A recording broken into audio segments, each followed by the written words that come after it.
নমস্কাৰ, আপোনাক মোৰ চেনেললৈ স্বাগতম জনাইছোঁ। আৰু আপুনি যদি ভাবে যে বিজ্ঞানৰ কিছুমান কনচেপ্ট আপোনাক প্ৰয়োজন আছে, যে আপুনি কিছুমান বিজ্ঞানৰ কনচেপ্ট ধাৰণা আপুনি পাহৰি গৈছে, তেন্তে হ'লে মোৰ এই চেনেলটো ছাবস্ক্ৰাইব কৰি থ'ব, কিয়নো মই এই চেনেলৰ যোগেদি আপোনালোকক বিজ্ঞানৰ কিছু কনচেপ্ট দিবলৈ চেষ্টা কৰিম।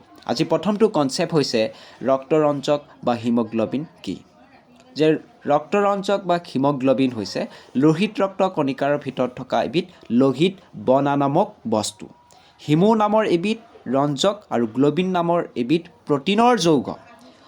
হিমোগ্ল'বিনে অক্সিজেনৰ সৈতে লগ লাগি অক্সিহিমোগ্ল'বিন গঠন কৰে আৰু তেজৰ সৈতে ইয়াক কি হয়, দেহৰ সকলো কোষলৈ লৈ যায়। কোষ বা কলাৰৰ পৰ্যায়ত অক্সিহিমোগ্ল'বিনে অক্সিজেন এৰি দিয়ে। এইটোৱেই আছিল ৰক্তৰঞ্জক বা হিমোগ্ল'বিনৰ এটা সৰু কনচেপ্টটো কেনে লাগিল মোক কমেণ্ট কৰি জনাবচোন। মই পৰৱৰ্তী সময়ত আৰু নতুন কনচেপ্ট লৈ আহিম। তাৰ বাবে আপুনি মোৰ এই চেনেলটো ছাবস্ক্ৰাইব কৰি নিশ্চয় থ'ব। ধন্যবাদ।